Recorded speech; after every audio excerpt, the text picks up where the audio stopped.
Conexión 32, soy Miguel Guerrero y estoy encantadísimo de estar nuevamente con ustedes en sus hogares en esta hora de la mañana. Nuestra compañera Leila Mejía va a entrar dentro de un momento. Ha tenido problemas de comunicación debido a problemas con el internet. Pero vamos a hablar de temas muy importantes. Vamos a tener alrededor de las 8:30 la presencia de un gran jurista constitucionalista, el doctor Julio Curi, con quien vamos a hablar sobre los asuntos que han tenido lugar en los últimos días relacionados con la Constitución, el estado de emergencia y, por supuesto, el toque de queda, que son elementos fundamentales en la lucha pública y privada, el esfuerzo público y privado en la lucha contra la pandemia, el COVID-19, que ya ha provocado la muerte de más de 445 dominicanos y ha infectado a alrededor de varios miles de personas aquí en la República Dominicana. Bueno, ayer, y lamentablemente tengo que decir, tal como se esperaba, la Cámara de Diputados rechazó un comunicado el pedido del gobierno dominicano y ya aprobado nuevamente por el Senado de extender por otros 25 días el estado de emergencia. Sin estado de emergencia es poco probable que el gobierno pueda mantener el toque de queda. Y si el toque de queda no puede mantenerse por la negativa de la Cámara de Diputados, entonces el plan de quédense en su casa, el programa de quédense en su casa, se puede venir abajo, y todos los esfuerzos que se han realizado para tratar de reimpulsar la economía y comenzar el proceso de regreso a la normalidad que teníamos antes de marzo podría rodar por el suelo. Cuando yo digo que era previsible que la Cámara de Diputados rechazara, todavía no la ha rechazado porque no se ha conocido en la Cámara. El Senado de la República lo aprobó ayer, el pedido de 25 días. Se suponía que el Congreso, que la Cámara de Diputados hoy iba a atender ese pedido. El presidente iba a tomar una decisión sobre eso. Pero ayer los partidos de oposición, encabezados por el partido mayoritario, que es el PRM, produjo un comunicado bastante extenso explicando las razones por las cuales no aprobará hoy una nueva prórroga del estado de emergencia. Eso se veía venir porque en la última prórroga de solo 15 días, en lugar de los 25 que pedía el gobierno, ni los 17 que se habían dado anteriormente, la Cámara de Diputados, que está controlada en un voto mayoritario de la oposición, había dicho tajante y categóricamente en esa sesión que es este estado de emergencia que está corriendo y que vence el domingo a las 12 de la noche, iba a ser el último, y que no se le iba a extender o conceder una nueva prórroga al Poder Ejecutivo.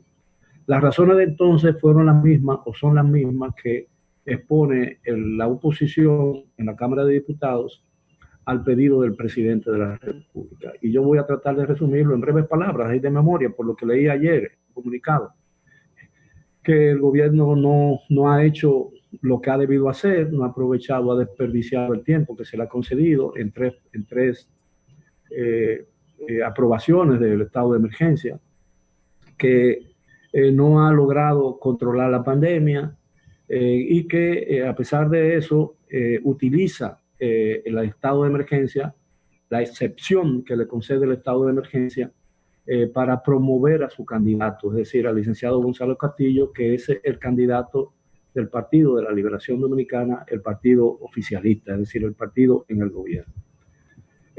Yo decía que cabía esperar que eso sucediera en el día de hoy, y lo comenté ayer con Leila, porque iba a ser muy extraño que un partido o que una oposición que había dicho tan categórica y tajantemente en la última prórroga, en la última sesión de la Cámara, donde se aprobó la prórroga que todavía está vigente y vence el domingo, es decir, pasado mañana a las 12 de la noche, no podía volverse atrás y comerse sus propias palabras.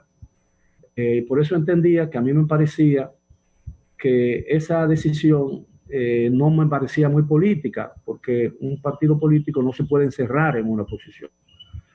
Un dirigente político no puede decir, yo no haría eso bajo ninguna circunstancia, porque las circunstancias cambian y la situación es un día que te hace votar de una manera, otro día te puede hacer votar de otra manera diferente, porque las circunstancias cambian. Es decir, las realidades condicionan las decisiones políticas. Esa es una realidad que a muchos no les gusta aceptar y que es penoso decirlo, pero es la realidad. Es lo que ha sucedido siempre. Por eso yo digo que muchas veces los líderes políticos, los candidatos presidenciales, hacen promesas que están conscientes que no podrán cumplir, que no podrán cumplir si ganan la presidencia, porque el país que esos candidatos conocen en campaña, en el contacto con la gente, resulta muy distinto al país que encuentran cuando suben las escalinatas del Palacio Nacional, por la sencilla razón de que la realidad condiciona. La realidad condiciona y obliga a muchos presidentes a desistir de programas que habían planificado, incluso que habían detallado y habían estudiado y habían planificado durante mucho tiempo en épocas de campaña. Cuando llegan a la realidad, cuando se sientan en el despacho presidencial, se dan cuenta que hay condicionalidades que no pueden saltar y que tienen que lidiar con ellas. Entonces, a mí me parecía que con su posición adoptada en la aprobación del estado de emergencia que todavía corre, la oposición había cometido un grave error, porque decir que era la última se ponía a muchas dificultades y había asumido un compromiso que le iba a resultar muy difícil zafarse. Y creo yo que en esta condición ayer, si en el día de hoy la Cámara de Diputados, la oposición en la Cámara de Diputados aprobaba por 10, 15, 17 días o los 25 que ha solicitado el gobierno y que ayer aprobó nuevamente el Senado, controlado por el Partido de la Liberación Dominicana, iba a cometer un grave error porque le iba a decir a la gente, bueno, ¿qué clase de política tiene esta gente que un día dice una cosa tajantemente y después se come sus propias palabras, es decir, vota en contra de la posición que ella misma había asumido? De manera pues que racionalmente hablando y políticamente hablando, a la oposición no le quedaba más remedio que decir lo que dijo ayer en un comunicado al país, diciéndole que no habrá más y que no apoyará el nuevo pedido de prórroga del estado de emergencia del gobierno dominicano, del presidente Danilo Medina, porque el gobierno lo está usando para aprovecharse de la excepcionalidad que ese estado de emergencia origina o genera en el país, para promover a su candidato presidencial, el licenciado Gonzalo Castillo, que según esa oposición se aprovecha y anda en la calle, en las noches, en las horas de toque de queda, como si fuera haciendo política, como si fuera el único que lo hace, cuando todo el mundo sabe que aquí todos los candidatos están haciendo política a cualquier hora del día. Y eso es una realidad. Algunos con más posibilidades porque tienen más recursos, otros con menos posibilidades, pero a fin de cuentas la intención y los hechos son los mismos. Todos están haciendo campaña política, incluso en horas del toque de queda. Unos en mayor proporción, otros en menor proporción, pero todo al fin en la medida que sus posibilidades se lo permiten. Entonces, yo creo que el PRM, que es el líder de la oposición, ha cometido un error fatal. Primero lo cometió al decir que era el último estado de emergencia que aprobaría cuando aprobó el que está vigente. Y segundo, al encabezar un movimiento, una coalición de partidos de oposición en la Cámara de Diputados, y dado el hecho de que es el partido principal de oposición, las consecuencias de esa decisión, de la negativa de prolongar el estado de emergencia y eliminar la posibilidad de un nuevo toque de queda a partir del lunes, caerá sobre la responsabilidad del partido mayoritario de la oposición. Los otros son adiciones, es decir, sin el PRM no hay oposición real en la Cámara de Diputados. El PRM es el principal partido de oposición y todas las consecuencias derivadas de las decisiones importantes de la oposición recaerán en su mayor parte sobre los hombros y la cabeza del Partido Revolucionario Moderno. Esa es una realidad. Y yo creo que si la imposibilidad de prolongar el estado de emergencia y tener el gobierno que desistir del toque de queda y olvidarnos todos del programa Quédate en casa, porque es la única manera de evitar que la pandemia siga expandiéndose, yo creo que recaerá básicamente sobre el PRM, todas las consecuencias. Si mañana hay un rebrote, como se teme, como consecuencia de que se elimine el toque de queda, que no hay estado de emergencia, que las medidas de excepción que ha tomado el gobierno dominicano tendrán que derogarse porque no tendrán un sostén legal, es decir, no podrán sostenerse porque el toque de queda ya no es posible y el estado de emergencia ha sido eliminado de golpe y porrazo por la decisión de la oposición. Entonces el PRM tendrá que cargar con las consecuencias que de esa decisión se derivan. No será Alianza País el que cargará con esa responsabilidad, no será el Partido Reformista Social Cristiano y mucho menos la Fuerza del Pueblo, que si bien endosan esos partidos esa decisión, son votos adicionales al voto mayoritario, que es el que decide si se aprueba o no esa decisión, ese pedido del presidente de la República. Esa es la realidad. Ahora todo el mundo tenemos que esperar, a menos que no haya un cambio, y me parecería que sería hasta ridículo que después de ese comunicado, horas después apenas, el Partido Revolucionario Moderno se echara para atrás y decidiera darle una nueva oportunidad al gobierno, como ellos estiman, porque así es que lo definen, para que el toque de queda y el estado de emergencia sigan vigentes por el tiempo que el gobierno entiende que debe tenerlo. Recordemos que estamos hoy a 29 de mayo, el domingo es Día de las Madres, el último día de mayo, y estaremos a partir de hoy a solamente algunos 37 o 38 días de las elecciones programadas o reprogramadas para el 5 de julio.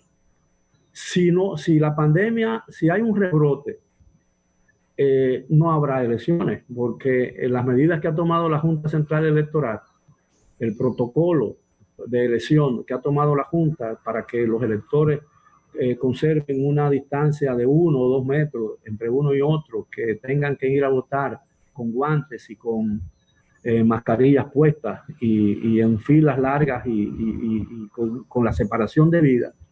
Y lo mismo pasará con los delegados de los partidos, los jueces, los miembros de las mesas electorales. Entonces posiblemente las elecciones serán muy difíciles. Y si las elecciones serán muy difíciles, probablemente no tendremos Congreso el 16 de agosto y no tendremos Poder Ejecutivo el 16 de agosto. Estamos hablando de una cosa demasiado importante, una cosa demasiado grave, demasiado trascendente como para que el tema político partidario prime en las decisiones importantes que pueden ser decisivas para el curso de la nación. Si nosotros no podemos contener la pandemia y la pandemia hay un rebrote de la enfermedad y más dominicanos se contagian como consecuencia de la ausencia de un estado de excepción, no habrá elecciones. Por más que queramos ir a las elecciones, ya todo parecía marchar como todo el mundo aspiraba. Ya se iba a votar o se va a votar en el exterior, en aquellos lugares en que los gobiernos de los países donde residen, ya hay un padrón electoral de la República Dominicana, hay dominicanos empadronados en esos sitios. Se va a votar en aquellos países como, por ejemplo, en los Estados Unidos, en algunos estados de los Estados Unidos, donde viven todos esos dominicanos. Quizás no se pueda votar en España, donde hay 80,000 y pico de dominicanos registrados en el padrón electoral, y tal vez tampoco podrá hacerse en Italia, donde hay 14,500 o 14,900 según el padrón electoral dominicano. Gente, cuando hablo de padrón electoral, estoy hablando de la gente que están inscrita en la Junta Central Electoral y están capacitados para votar. Entonces, si no podemos votar aquí o en el exterior, bueno, ¿qué va a pasar en la República Dominicana?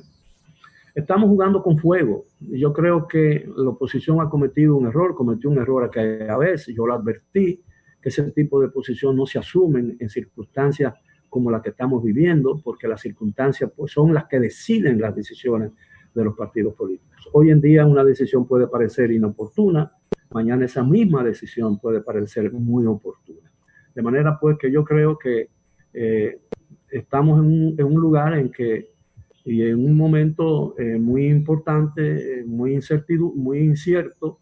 Recordemos que en la última aprobación del estado de emergencia, que todavía está vigente, la idea de la oposición era conceder solamente 10 días. El Senado había aprobado los 25 días que había solicitado el presidente de la República. Ya la primera vez le aprobaron 25, después la segunda vez se lo redujeron a 17 y en esta tercera vez querían reducirlo a 10. Y así estaban trancados en eso, que eran 10 solamente. Pero no exponían una razón por qué 10. Díganme por qué son 10. El gobierno decía son 25 porque 25 me va a permitir a mí hacer eso y los indicadores médicos indican que necesitamos de un tiempo parecido o similar a ese para poder hacer efectivas las medidas que estamos tomando y esperar en ese tiempo los resultados de esas medidas. Bueno, cuando dijeron 10 no decían por qué 10. Uno se puede preguntar, bueno, no 25, está bien, pero ¿por qué 10? Explíqueme por qué 10. Porque no se le puede dar mucho tiempo al gobierno, porque lo está utilizando en provecho propio.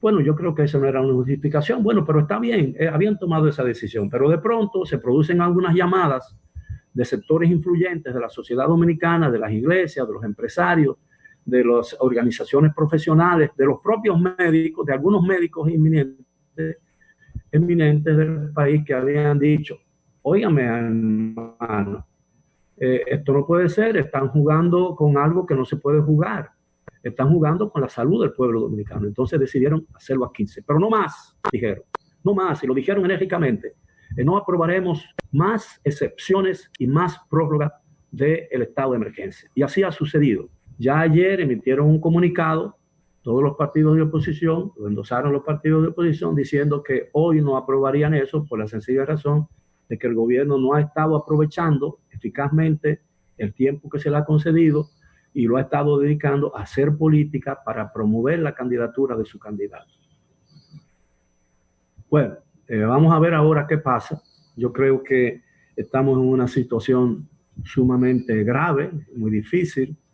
Lo ideal sería que el PRM y la oposición recapacitaran, que alguien interviniera hoy o anoche en las horas siguientes a la emisión de ese comunicado y lo hicieran entrar en razón. Es decir, bueno, señores, estamos ya al final de un camino. Es decir, estamos muy próximos y hemos avanzado y hemos logrado superar todos los obstáculos y todas las trabas que parecían interferir en el camino hacia unas elecciones reprogramadas. No venga, ahora esto puede hacer que todo ese esfuerzo, incluso el esfuerzo que ustedes mismos han realizado con una campaña efectiva, con una campaña que lo ha permitido mantenerse como competidores con muchas posibilidades, todo eso se va a venir abajo si no hay elecciones y probablemente si no hay condiciones para que la gente vaya a votar. Lo mejor es que no haya elecciones porque no podemos hacer unas elecciones a costa de la muerte de muchos dominicanos. Y eso es lo que podría pasar. Nadie quiere que eso pase, pero eso es lo que podría pasar. Y eso es lo que yo creo que debió considerarse. Yo creo que ese debe ser el punto central de la discusión en este momento. ¿Qué son las cosas importantes? Bueno, yo creo que ahora, en este momento que estamos viviendo, hay tres cosas importantes. Primero, la salud del pueblo dominicano, y esa salud depende del éxito que tengamos en combatir la pandemia. Las reprogramadas elecciones presidenciales y del Congreso, sin lo cual la institucionalidad y la constitucionalidad entraría en juego, estaría en peligro. Y tercero, la recuperación económica, porque si la economía sigue decreciendo, sigue estancada o solamente funciona parcialmente, entonces de una crisis económica podrían las consecuencias ser mayores incluso que las consecuencias de la pandemia del COVID-19. Porque del COVID-19, según las estadísticas, se puede contagiar mucha gente y puede morir mucha gente, pero al final y quizás en cuestión de un año máximo, varios meses, el país podrá superarla y podrá volver, después de haber enterrado a sus muertos, podrá iniciar un proceso de recuperación. Pero todos sabemos que históricamente los derrumbes y las quiebras económicas duran años en recuperarse, duran años. Y que podemos, y todo lo que hemos ganado nosotros en crecimiento económico, en estabilidad social, en estabilidad económica, en la creación de empleos, aunque todavía faltan crear muchos empleos, en la creación de riquezas, aunque todavía somos un país medianamente rico, no somos un país totalmente pobre como Haití o como Bolivia, por ejemplo, y como Nicaragua, como muchos otros países que están en peores condiciones. Gracias a nuestro propio esfuerzo y a la creatividad de la administración pública y de los empresarios dominicanos, hemos podido, a pesar de ser un país pequeño, enclavado en el Caribe, compartiendo una isla con un país muy pobre, hemos alcanzado un nivel de crecimiento económico que nos sitúa entre un sexto o un séptimo lugar en América Latina. Con una economía mucho más pujante y más grande y más dinámica que países que incluso exportan petróleo. Entonces, yo creo que todas esas consideraciones deberían ser tomadas en cuenta y saber que la decisión que ha tomado la Cámara de Diputados, la oposición en la Cámara de Diputados, puede generar consecuencias muy drásticas y muy lamentables en la República Dominicana. Y desgraciadamente hay que decir que el partido principal de oposición es el que cargará con el peso de esa responsabilidad. Vamos a hacer una breve pausa, regresamos después de ella. Por favor, continúen con nosotros en Conexión 32. Estamos haciendo esfuerzos para conversar con el doctor Julio Curi, quien es un conocido abogado, especialista en materia constitucional. Regresamos después de la pausa con nuestro invitado de